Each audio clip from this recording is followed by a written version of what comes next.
Salam Pancasila. Salam Pancasila. Sahabat Pancasila, berjumpa lagi pada podcast Sampan, podcast Salam Pancasila yang disiarkan oleh Badan Pembinaan Ideologi Pancasila. Dan saat ini saya Sari Wijastuti sudah bersama dengan narasumber kita, yaitu adalah Bapak Diki Sofyan PhD. Assalamualaikum. Waalaikumsalam Bapak, selamat siang. Selamat siang. Bagaimana kabarnya Bapak? Alhamdulillah, sedang sekali berada di Medan. Oke, dan benar, sahabat Pancasila, kita saat ini masih berada di Medan dan dalam rangka serial FGD Kerapuhan Etika bagi Penyelenggara Negara yang kali ini apa yang akan kita bahas yaitu mengenai adanya etika penyelenggara negara dalam menghasilkan kebijakan publik. Dalam ini adalah bagaimana memperkokoh etika penyelenggara negara dalam kehidupan berbangsa dan bernegara. Dan tentunya kita akan melisik sebelum itu terhadap Bapak Diki Sofyan, yaitu beliau merupakan Indonesian Consortium for Religious Studies atau ICRS, Sekolah Pasca Sarjana UGM sebagai Core Doctoral Faculty, dan juga beliau merupakan Vice President dan Regional Consul Globe Ethics, dan ini merupakan sesuatu hal yang menarik begitu. Bapak bisa menceritakan mungkin awalnya di Globe Ethics itu berkecimpung dalam bidang apa? Ya, jadi ini adalah organisasi internasional yang sudah lebih dari 20 tahunan yang punya markasnya itu di Geneva, di Switzerland. Dan kebetulan saya sudah sejak mungkin 2012-an, 2013-an itu berkontribusi untuk mempublikasikan beberapa riset saya. Dan ada beberapa buku-buku saya juga di situ yang terkait dengan etika.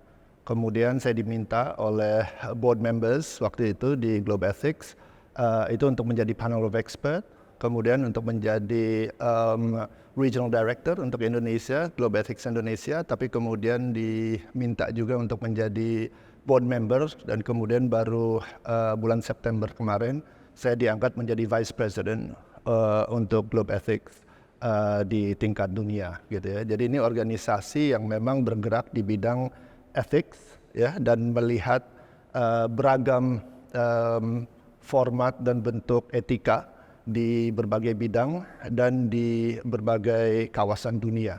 Jadi kami punya kantor-kantor wilayah di Asia Pasifik, di Afrika, di Amerika Latin, di Eropa, di Cina, Rusia, dan juga yang saat ini sedang kami bangun juga adalah di Amerika Utara. Gitu ya. Jadi para pengurus dan board members itu memang rata-rata adalah para ethicists ya, yang memang berangkat dari profesi mereka sebagai teolog, ya, sebagai ahli-ahli agama, tapi juga orang-orang yang memang berkecimpung sudah lama di bidang etika.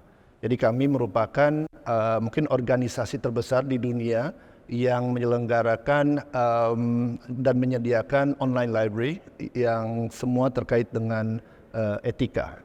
Dan beragam online resources itu ada dalam bahasa Inggris, Prancis, bahasa Spanyol, Portugis, Jerman, Arab, dan bahasa Indonesia.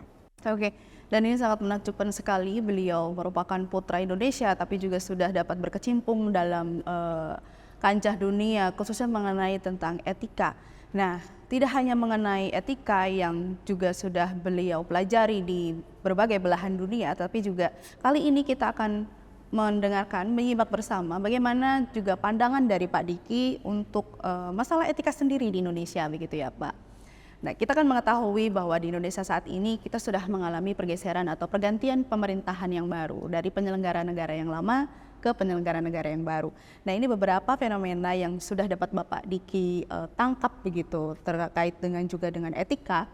Apa saja permasalahan yang krusial yang sudah bisa Bapak tangkap dari pemerintahan pergeseran dari waktu ke waktu yang ada di Indonesia saat ini? Ya, pertama kali saya ingin menyoroti masalah budaya. Ya. Saya dulu kira-kira 24 tahunan yang lalu itu sekolah di Boston, di Northeastern University. Waktu itu saya sebagai Fulbright Scholar. Dan saya ingat sekali di dalam beberapa hari awal saya kuliah itu di Northeastern University, itu kebetulan di departemen politik saya itu ada Profesor Michael Dukakis. Nah, Michael Dukakis itu adalah mantan gubernur Massachusetts. Jadi negara bagian Massachusetts yang memang kebetulan liberal dan dikuasai oleh Partai Demokrat. Nah, beliau itu mengajar sebagai salah satu ahli di bidang ilmu politik dan ilmu administrasi negara. Nah, saya ingat waktu itu suatu hari saya pernah keluar dari commuter rail, itu train station. Kemudian saya berhadapan sama seseorang waktu itu. Ada pintu kaca, kemudian karena kami datangnya bersamaan, kemudian kami masing-masing tuh berhenti menunggu siapa yang akan membuka pintu duluan. Dan ketika itu saya tunggu kok lama sekali tidak masuk orang itu. Tapi kemudian pintu itu terbuka, kemudian saya lewat dan kemudian ternyata saya menyadari bahwa itu adalah Profesor Michael Dukakis yang membukakan pintu seorang anak muda yang masih berumur 27 tahun gitu, yang masih ingusan gitu ya. Dan kemudian akhirnya saya menyapa beliau dengan good morning Governor, karena waktu itu beliau sempat menjadi calon presiden yang kemudian dikalahkan oleh George W. Bush Senior waktu itu ya. Tapi moral dari cerita ini bahwa seorang gubernur dari negara bagian Amerika Serikat dan calon presiden Amerika Serikat itu membukakan pintu bagi seorang mahasiswa. Nah, saya membayangkan apakah hal itu akan pernah terjadi di Indonesia. Kalau menurut saya itu highly unlikely untuk bisa terjadi di Indonesia. Artinya ada etika dan norma-norma yang berlangsung di masyarakat itu yang memang sudah berjalan dengan sendirinya, ya, tanpa ada rekayasa, tanpa ada situational awareness lah ya dari masing-masing pihak. Tapi dia memang sudah berjalan seperti menjadi second nature bagi masyarakat di Amerika itu untuk membukakan pintu orang lain terlebih dahulu. Nah, kita melihat budaya antri, budaya serobot menyerobot, bahkan ketika kita membeli tiket di stasiun ya dan lain sebagainya, ini kan menunjukkan pemahaman kita tentang etika dan aplikasi etika dalam kehidupan sehari-hari kita ini masih sangat rendah gitu.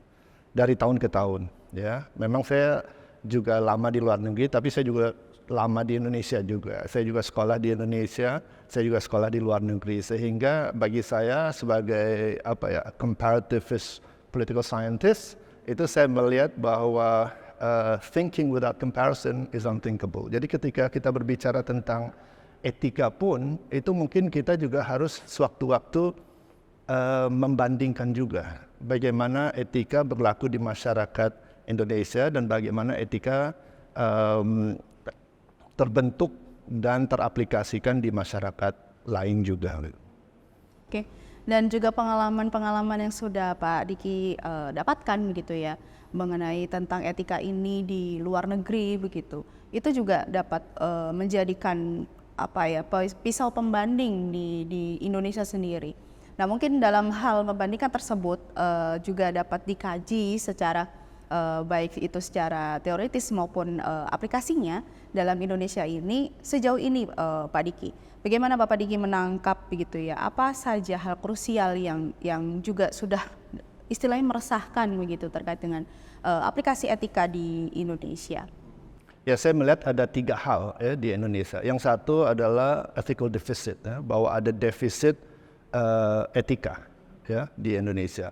Kedua itu adalah hyper-rationalism, ya, yang mengganggu sistem etika yang selayaknya bertumbuh dan berkembang di jiwa-jiwa manusia Indonesia. Yang ketiga ini adalah adanya elit dari elite intransigence, ya, saya menyebutnya. Ini adalah kebebalan, ya. Pejabat-pejabat negara, tetapi juga aparatur negara yang memanfaatkan posisi mereka untuk kemudian menguntungkan diri sendiri atau kelompoknya. Nah, mungkin pertama saya bahas tentang ethical deficit ini. Kita bisa melihat bahwa di hampir semua bidang kehidupan sosial, politik, ekonomi, budaya, bisnis, dan lain sebagainya, itu komponen etika itu mungkin menjadi nomor 7 atau nomor 8 gitu ya di dalam hal interaksi manusia ini gitu ya. Dan ini sangat mengkhawatirkan karena sebenarnya kontradiksinya itu adalah bahwa kalau berdasarkan riset, misalkan kita lihat di Pew Research Survey misalnya, bangsa Indonesia, masyarakat Indonesia itu adalah masyarakat yang paling religius sedunia. Ya, artinya hampir kira-kira 98%, 99% manusia Indonesia itu percaya pada Tuhan atau zat yang maha kuasa. Tapi di sisi lain, kita adalah salah satu masyarakat yang paling korup juga. Artinya bahwa tidak selalu ada korelasi antara pengamalan atau penghayatan agama dengan pengamalan dan penghayatan etika. Karena memang kadang-kadang pemahaman di Indonesia ini salah tentang etika. Mereka mengira bahwa etika itu adalah cara makan, cara berjalan, cara bertutur. Padahal itu adalah bukan etika tapi etiket, dan itu lebih dekat dengan adab sebenarnya, ya, bukan ethics. Ethics itu pada hakikatnya adalah akhlak. Ya, akhlak itu baginda Nabi Muhammad Sallallahu Alaihi Wasallam itu pernah mengatakan bahwa aku ini datang untuk menyempurnakan akhlakmu, akhlak manusia. Artinya apa? Sebelum ada Al-Quran, sebelum ada baginda Nabi, itu sudah ada akhlak, sudah ada etika yang berkembang. Nah, ini yang kadang-kadang kita campur adukan. Ya. Itu sebabnya kemudian ada pembahasan tentang etika yang sifatnya normatif, etika yang sifatnya objektif, atau juga ada yang sifatnya subjektif. Sehingga kita bisa mengatakan ada Islamic ethics, ada Christian ethics, ada Buddhist ethics, dan lain sebagainya. Tetapi kalangan ethicist sendiri itu menganggap bahwa etika itu adalah sebuah kajian yang terpisah dari agama. Dan saya lebih cenderung untuk berpikir demikian. Dan saya kira kenapa terjadi ethical deficit, karena ada kesalahan dan kesesatan berpikir dalam kaitannya dengan itu. Gitu. Nah, kedua menyangkut masalah hyper-rationalism. Kita melihat bahwa pejabat-pejabat kita ini kebanyakan masuk dalam mental models yang aji mumpung kan. Jadi mumpung saya menjabat, saya akan menikmatinya dan saya akan menggunakan kesempatan ini, peluang ini sebesar-besarnya untuk menguntungkan diri saya sendiri, keluarga saya dan kelompok saya atau partai saya dan lain sebagainya. Ini kita tahu semua. Ya, dan ini sudah lama berkembang budaya aji mumpung ini gitu ya, atau oportunisme ya. Dan ini sebenarnya menjadi salah satu alasan kenapa etika itu kemudian tidak tumbuh dan berkembang. Karena kemudian rasionalisme yang model seperti ini dianggap lumrah, dianggap sebagai hal yang wajar, dianggap sebagai sunatullah lah kalau boleh dikatakan ya secara ironis gitu ya. Tetapi menurut saya ini salah satu kelemahan dari sistem etika yang berkembang khususnya di tingkat negara. Tetapi ini juga terjadi di tingkat masyarakat gitu ya. Nah, yang ketiga itu menyangkut masalah sikap bebalnya para pejabat-pejabat tinggi ini khususnya. Kita juga bisa melihat bahwa pejabat-pejabat yang menengah dan rendah pun kadang-kadang menyalahgunakan aturan dan etika itu untuk juga mendapat keuntungan gitu ya. Tetapi yang kita soroti di sini adalah sikap bebalnya para pejabat kita ini yang cenderung untuk bermewah-mewah. Dan sebenarnya kan kalau kita melihat definisi yang real tentang korupsi, korupsi itu apa sih sebenarnya? If not, itu the passion for luxurious living. Jadi keinginan untuk hidup bermegah-megahan. Sebenarnya itu perilaku dan definisi korupsi yang sebenarnya itu, atau mental yang koruptif itu. Gitu. Jadi orang yang senang hidup dengan bergelimpangan harta dan kemewahan. Dan ini dengan adanya social media, dengan adanya internet dan lain sebagainya, itu kita bisa melihat banyak pejabat dan keluarganya itu melakukan flexing dan lain sebagainya. Dan ini tentunya menghasilkan sinisisme yang timbul di masyarakat luas. Dan harus diingat bahwa dalam konteks demokrasi, demokrasi itu tidak akan mati ya di kegelapan malam dan ditembak oleh seorang assassin ya. Tetapi demokrasi itu akan lambat laun itu digerogoti oleh sinisisme publik terhadap negara dan pejabat-pejabat penyelenggara negara. Oke, ada 3 hal yang menjadi pokok tadi permasalahan yang sudah diungkapkan oleh Pak Diki, adanya ethical deficit, adanya etika di penyelenggara negara. Lalu yang kedua adalah hyper-rationalism, di mana adanya terlalu ya Pak ya untuk terlalu dalam menyikapi, merasionalisasi dalam hal ini adalah cara pikir yang ditonjolkan oleh penyelenggara negara. Lalu yang ketiga adalah kebebalan para etika di kalangan penyelenggara negara. Nah, ini ada satu hal yang memang tadi saya soroti begitu Bapak, terkait dengan adanya juga kesesatan berpikir, fallacy of logic yang dilakukan oleh penyelenggara negara, sehingga ini dapat menjadikan masyarakat itu akhirnya menormalisasi adanya ketiadaan etika itu sendiri. Nah, berkaitan dengan topik kali ini yaitu tentang kebijakan publik yang dihasilkan, ketiadaan etika ini akan berdampak kepada penyelenggaraan atau kebijakan yang dapat diambil dari penyelenggara negara. Nah, bagaimana hal ini dapat diminimalisir menurut Bapak Diki sehingga nanti penyelenggara negara memiliki rambu-rambu yang memang mereka dapat patuhi bersama dan juga menjadikan awareness sensitivity bagi setiap jiwa penyelenggara negara? Ya, mungkin yang pertama ya, mungkin ini masalah diksi juga ya, yang mungkin kadang-kadang luput juga dari pemikiran kita gitu, bahwa kenapa sih kita menyebut government itu pemerintah. Pemerintah itu kan nanti orang yang memberi perintah gitu ya. Dan itu pada hakikatnya penyelenggara negara itu kemudian melihat dirinya sebagai orang yang suka merintah orang lain gitu ya, dan punya kekuasaan over other human beings gitu. Dan saya kira mental model seperti ini perlu kita luruskan. Saya lebih suka dengan istilah penyelenggara negara gitu ya, karena di situ lebih objektif dan terkesan lebih egalitarian ya. Yang kedua adalah dalam konteks demokrasi ini kan manusia ini pada hakikatnya itu selalu menginginkan freedom, ingin liberty ya, ingin kebebasan ya, dan ini yang harus kita berikan sebagai bagian dari spirit ya, dari reformasi dan demokratisasi yang sudah berjalan hampir 25 tahun lebih ini gitu ya. Dan salah satu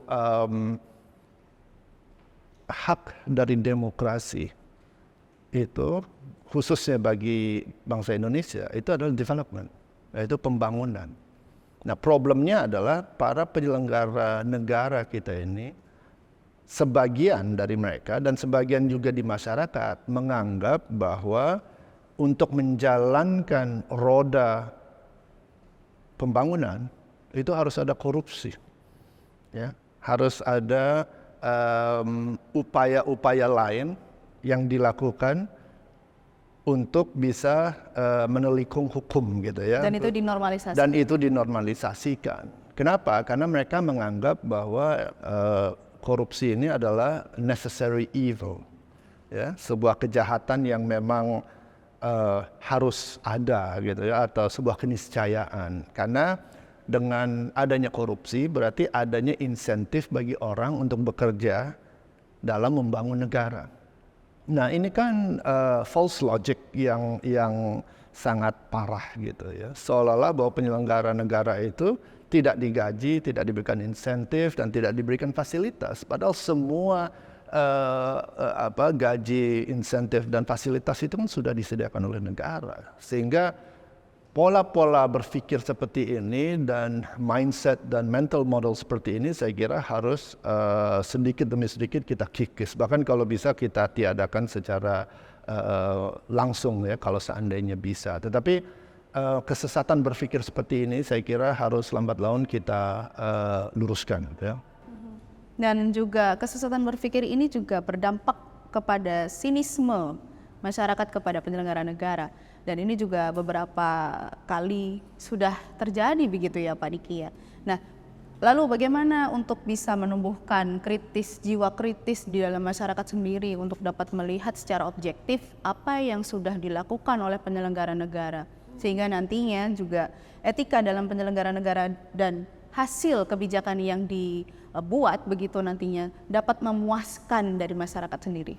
Ya, satu hal ya bahwa kita harus menyadari bahwa sikap mental yang koruptif ini sebenarnya sudah ada dari sononya ya.